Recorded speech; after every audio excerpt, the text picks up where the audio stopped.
Hello, friends. I want to take a few minutes today to talk to some folks who I know have been having a little bit of a rough go of it recently. And the folks that I want to talk to today are the Tesla owners out there. And specifically the Tesla owners who've been having a rough time of it in the last few days and weeks. I see you out there. I've certainly seen you at the protests here in Portland, Oregon. We're out there outside the Tesla store. You drive past, and most of you are waving. Most of you are honking, signaling your support for the protests, signaling that you get it. You're the folks I want to talk to today because I know there's a lot of people out there. I've spoken with some of you too. I'm not just seeing you drive past the protests. Friends and family members have owned Teslas. And I want to be clear. I'm not here today to beat you over the head with why you're a bad person. I know a lot of you feel like that's what's happening, right? You're out driving the car. It's just a car, For some of you, for a lot of you, I think, you probably didn't buy it necessarily because it makes you feel like such a better person, or certainly because you didn't want to be associated with Elon Musk specifically. But you're feeling right now that you're stuck in a tough situation. And there's no good options for you, right? Either, your friends and neighbors keep calling your car a swastika or, associating you with Nazism just because of what you drive. Versus, a really not like appealing financial outlook for getting out of that situation, right? And some of you have already made that decision. Great, I salute you all. And I think by the end of this video, you'll understand why I think that's the right call. But I want to make clear, I'm not here to just like judge you morally or beat you over the head with like why Elon is bad or why what he's doing is bad. I'm assuming that you kind of understand that. Maybe we could talk about that in a future episode, or a future video. But I also want to just say, I'm known as a Tesla hater. This is a mug from Tesla's very first merch collection. I actually went to Tesla's headquarters in 2014, which a lot of their biggest fans have never been. And so like, I'm known as a Tesla hater, but I want to make it clear, I want to share what I know about the company and its vehicles in the EV market and some other things to help you understand why I think genuinely, not just as a matter of political principle, that not only, so there's two pieces of this, right? So getting rid of your Tesla is a really important in the sort of political situation that we're in, but also there's some very good non-political reasons for doing that. And I want to emphasize here the stuff that you are less likely to know, right? Than just like Elon is bad, Teslas are a business that he owns, and therefore owning a Tesla supports him and associates you with him. I assume you get all that. So let's start with the number one reason that people aren't selling their Teslas right now. And by the way, again, people are, and great for them. But for those who aren't, and those who are struggling in this sort of predicament, why? And the reason is simple. It's because the resale value of Teslas is in really, really bad shape, right?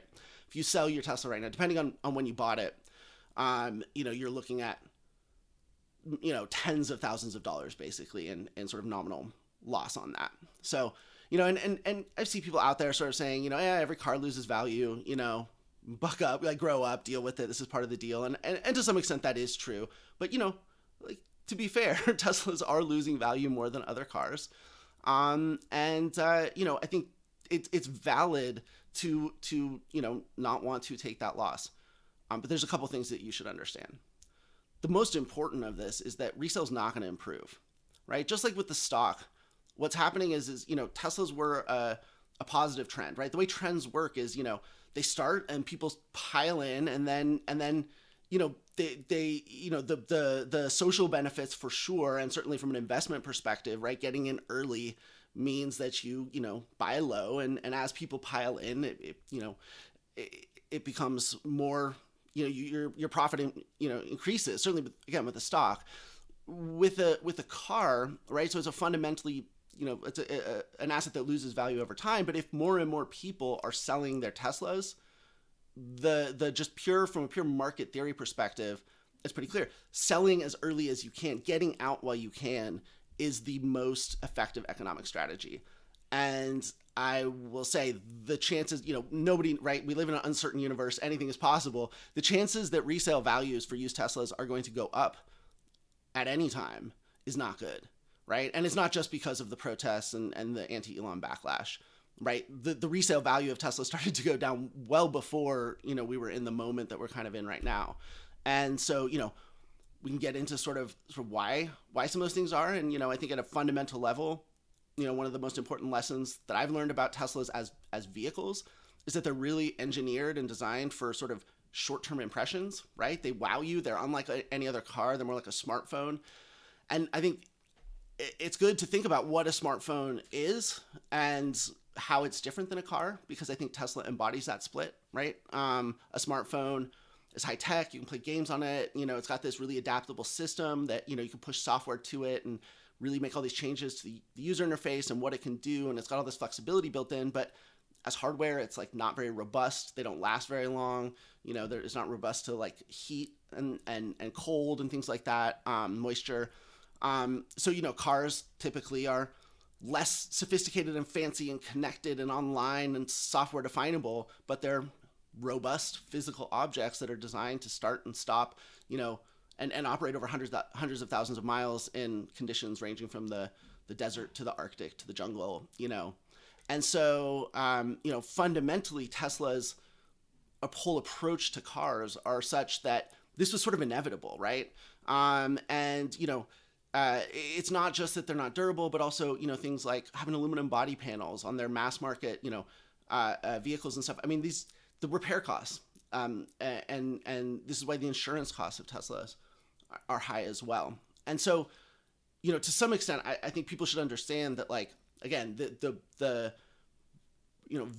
resale value of Teslas. Teslas are a fashion item, and with all fashion items, you pay a lot to be on the cutting edge of a fashion, and then the value of them really drops off once they become a used good, and that is certainly the case for Teslas, both in terms of sort of the social value and trend-based appeal of Teslas, and then also just sort of how they're designed and engineered, and the sort of core values of Tesla as a company. So, all the, and then on top of that, we have this whole political situation. So there's no reason to believe that you will ever get a better deal for your Tesla than the one that you can get right now. I recognize that still means you're going to take a big financial loss. My point here, one of the big points I want to make here is that's basically inevitable at this point. I'm sorry. I don't like to be the bearer of this kind of bad news, but that's just sort of the deal. Again, with all of these things, right? Like, the sooner you recognize that, you make your peace with it, and it's called cutting your losses. That's the kind of psychological place I think that folks need to be here. Again, forget the political stuff. Whatever you believe politically, this is just about the value of this asset that you spent a lot of money for, and its prospects for the value either going up or going down. So the other thing that people don't always think about is, it's sort of tapped into what I was saying about the sort of design ethos of Teslas. They're fragile and they're expensive to repair. And once you get out of the 50,000, right, there's a 50,000 mile warranty when you buy a new Tesla. And when you're in that warranty, people say, oh, I love the car, because, if it breaks, it gets fixed, right? Once you're out of that 50,000 mile warranty period, the costs of owning a Tesla go up dramatically. And again, it's because, they have fancy door handles, they have fancy HVAC systems. They're not just using, proven but unexciting components from established suppliers that have both low cost and high quality, right? They're doing things in-house, doing things themselves. That, again, this is, I'm describing the things that people find appealing about Teslas, and all I'm saying is that those things, they're trade-offs, right? And I think Elon's sort of one of his big tricks that he plays is convincing people that there are no trade-offs, right? That he just finds better ways of doing things. And if you're a real serious engineer, you understand that all engineering is about trade-offs. And so, again, the door handles, the HVAC systems, all the kind of fancy, the materials, the castings for sure, right? The newer models are using these big structural castings, and aluminum castings are just, they crack really easily. They get these little, bubbles and porosity in the, in the metals as the casting cools.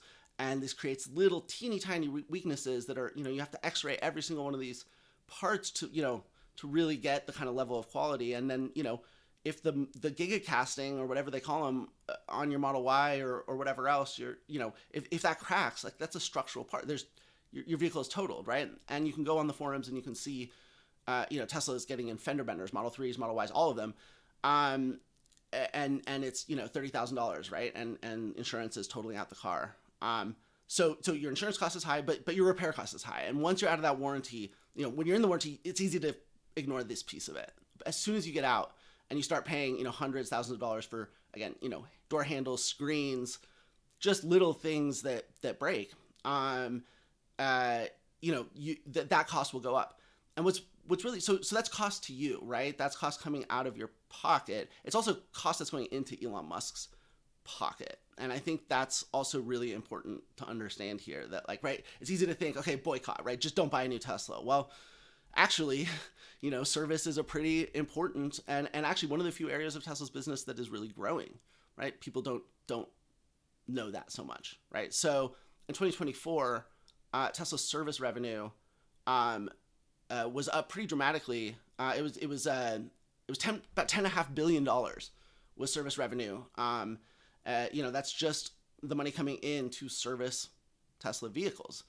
Again, you can't get really a Tesla service anywhere but Tesla, right? So again, once you are out of that warranty period, you have to pay. If you own a Tesla, if something breaks on it, which it will, you have to put money into the business that is propping up Elon Musk to keep that vehicle on the road.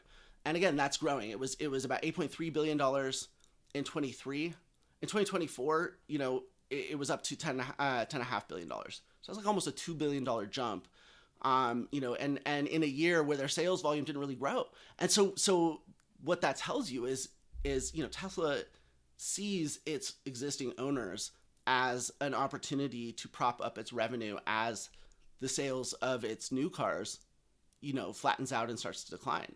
So you got to understand that, right? You don't have a choice. You're captive. If you own that Tesla, you have to service it through them. They know that you're stuck with them, and they're making you choose, right? Either, they're going to squeeze you to make up for their falling sales, or you're going to sell and get out. Again, I just, whether you want to look at this from a practical, home economics perspective or from a political perspective, or both, there's just, you're stuck supporting this company in a way that's more fundamental than you probably realize. And service is a really important part of that. The other sort of similar thing to that is superchargers, right? And one of the big appeals of Teslas is that the superchargers are out there. And by the way, right, other cars are now charging at superchargers as well. And I think that's sort of a mixed thing. I think, if you buy another car instead of a Tesla, I feel like using a supercharger is kind of like maybe less of a big deal. We don't know what the profit margins on Tesla superchargers are as well. So it may be that they don't make a ton of money on it. But again, as their auto sales, new car sales flatten, go down, as the profit margins compress while they're trying to, keep these, sales volume up, service and charging become increasingly important parts of the business. Again, Tesla's finances are very opaque and they lump a lot of stuff together. So service could include all kinds of things, including like buying and selling used cars, which has all kinds of weird effects. And on the energy and it's energy generation and storage, right? This lumps together, the batteries that they sell for like grid storage or power walls and stuff, together with, I think, their supercharger business. And that collectively is also, so those are the two parts of Tesla's business that are growing: our service, right? Servicing the existing fleet, and then energy. And again, that's the energy is superchargers and storage stuff. Can't really pull them apart, so we don't really know how much of each is contributing. But the energy generation and storage part of the business was up 67% in 2024. Okay, and that also represents about $10 billion in revenue. So just to think about sort of what Tesla as a business looks like in terms of revenue, selling cars is about $77 billion in 2024. Service and energy are each about 10 billion, right? So new cars 70 billion, service and energy 20 billion. That's more than a quarter of Tesla's automotive revenue, right? So this is not, these things, using superchargers and getting your Tesla serviced are not some insignificant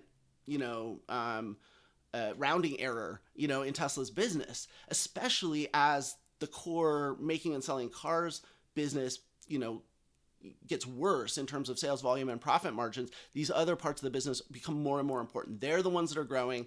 That's keeping Tesla's financial performance from looking as bad as it actually is. So these are actually strategically in the big picture. If you're looking at, what are the dominoes or the sort of Jenga blocks really that we have to kind of knock out to bring this whole thing down. I hate to say it, because I'm sure people don't want to hear this and don't want to have more reasons to take, a $10,000 or more bath. And again, I that's not a great position to be in, but you've got to understand that your charging and your service revenue are both really, really important to keeping Tesla's business from falling farther and faster than it already has. So there are also some other pieces to this too. Like that's not all. And this is a little bit more esoteric, inside the auto industry sort of stuff. But as Tesla's sales volume fall, right, and they're lowering prices and their profit margins in order to try and keep those sales up, one of the ways that car companies all do this is through loans and lease, right, captive lending and lease. And this if you have you see the ads on TV with $1,000 down and a couple $100 a month, and whether it's a loan deal at a special interest rate that's lower than the prevailing one you'd go out get from a credit union or something, or whether it's a special lease deal. You see this a lot in EVs, especially right now, where it's cheap. Again, like put down $1,000, couple $100 a month, and you get a cool brand new EV for a couple months. Tesla does this less generally, or has historically done this less than other car companies. But as their sales have fallen, this is one of the tools that every car company goes to prop up its sales, right? Because you then can reach buyers who don't necessarily have maybe the best credit or as much cash to put up front to finance a deal or go through their credit union or whatever. So the important thing to understand about that business is that when a bank underwrites, so banks essentially provide financing facilities to Tesla in order to make those loans. And again, I'm not an expert on how those relationships work in a nitty-gritty way, but the important detail is this, right? They negotiate that deal with Tesla, and at that moment in time, they use the best data that they have to model out, so we're going to lend this money to this many cars, you're going to get this much revenue back. And then when we sell those cars, when those cars get sold at the end of it, that is a factor in these calculations, right? The resale value is, especially with leases, right? Because, at the end of a lease, the car company takes the vehicle back. And if the resale value has dropped more than was modeled when they got the financing to do that, someone somewhere is taking a bath. And the next time they go to get to banks, to Wall Street, to get the financing to do another, to do more of these, whether again leases or loans, that falling resale value is actually one of the more important things that those banks look at when they decide whether to give them that financing at all and what terms to give it to them on, because it's just fundamental to how that part of the business works. What that all means is that the bigger loss that you personally are taking, when you sell your Tesla vehicle, the silver lining to that is that actually, as that resale value gets worse and worse, which again, it will continue to do, like, believe that, that then hurts Tesla's ability to go out and get that financing on good terms. And so you're actually taking away Tesla's ability to finance future leases and loans that help move the metal for them. So that is also actually, a more sort of effective lever on Tesla and its financial performance than, again, most people probably think about or realize. And it's just sort of an arcane factor in how sort of all this kind of business works financially. Finally, there's this sort of psychological component to all this. And I think it's really important to not underestimate it, right? If the end effect of, like, the end goal of the whole Tesla takedown movement is to crash Tesla stock, hurting Tesla's core business is a means to that end, but we can also, so attacking the business itself is a way of attacking the stock, but we can also, attack the stock more directly. And I think that's where sort of the psychology comes in, right? So like we see, today, Tesla stock has been going down. It seems to be very weak. The psychology on the bull side is clearly, like, quite shaky compared to where it's been historically. And this is a momentum thing. So, each week that more people go out and show up at their local Tesla store to protest, that's something that shows the momentum, right? I think every time, someone sells and takes a loss on a Tesla vehicle, that sends a really strong signal to Wall Street, because it's not just people taking an hour or two out of their day to go and stand on the street corner somewhere. It's people taking a financial loss because they don't want to be associated with this company, and again, they don't want to take a bigger loss later. I think that's the real signal that Wall Street will get, right? It's that the psychology with the cars and the stock is the same. It's sell while you can. And if people are selling at a loss now because they think their car is at a loss now because they think it will only get worse in the future, that is the kind of signal that Wall Street really, really understands. And I think, also, it's very easy to just kind of talk about your political principles. And I think it's also, there's sort of a kind of value to putting a price on it. I don't think anybody wants to pay tens of thousands of dollars to prove that they really do actually believe what they believe. But if you're in a position where you don't have an alternative, that is also a way to think about it. The last thing I want to leave you with, because I see people a lot sort of saying, well, I can't do this financially. And again, I don't think there's probably no way to not take a loss on your Tesla at this point. The reason to do it is because it will only get worse. I think what people don't necessarily always understand is that the deals out there for other EVs are really good. Also, the other EVs that are out there are really good. So one of the reasons that Tesla's sales are down is because the competition has gotten so much better, and you really don't give up anything by going to one of the EVs from. And again, I don't want to name other companies right now. There are lots of alternatives out there, and again, go out and not just research to understand that these other cars are every bit as good as a Tesla, but look at the deals. There's a number of outlets out there. I'm like Inside EVs, I'll shout them out. They do regular stories about, what are the best deals in EVs? What are those loan and lease deals that I was just mentioning, right? And so it's very easy to go out and see what screaming deals there are on loans and leases for new vehicles. Also, look at the used EV market. Tesla's not the only only EV company whose resale value is down. And so, the deals that are available out there on used EVs are really good. So I think whether or not, if you're worried about resale, again, get a lease, because then you never have to worry about what it's going to be worth at the end. That's the financiers and the OEM's problem, right? Not yours.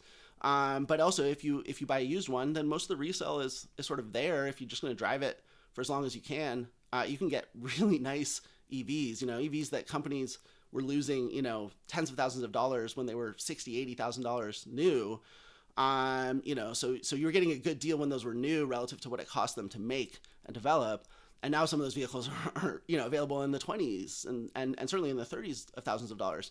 So, there's a lot of well-priced, affordable alternatives out there as well. So don't get trapped into thinking that, you have to take a $10,000, $20,000 loss on your Tesla and then go spend another $40,000, $50,000, $60,000 on another EV that will be basically as good. You don't.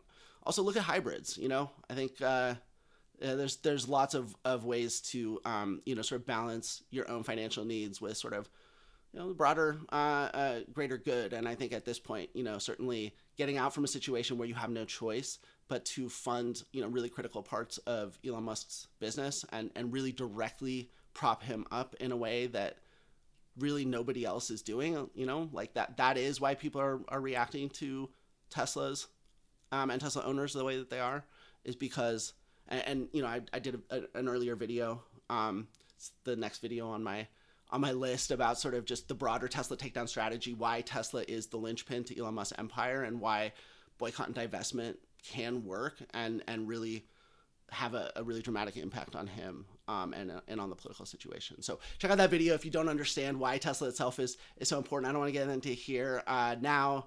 I think I've made sort of the most important and sort of least understood arguments about why you should really get out of that Tesla. And again, my sympathy is with you. I think with Tesla, one of the lessons we need to take away from this situation is that Elon Musk sold a lot of people on the idea that buying a cool, sexy car and doing good for the planet could be the one and the same thing. everyone wants to believe that you can have your cake and eat it too, and it's okay to fall for that. I think, you know what I mean. Like I certainly don't judge people for falling for that. It was very hard to understand why that wasn't true, but we look around now. Clearly, that hasn't happened, right? And so it's time to sort of, have some clear eyes about the situation, make difficult but necessary decisions, and move forward. And hopefully, this has helped you have a little clarity into why, so many of your friends and neighbors really would like you to sell that Tesla. I wish you the best of luck in navigating what is, a difficult but ultimately an extremely important choice.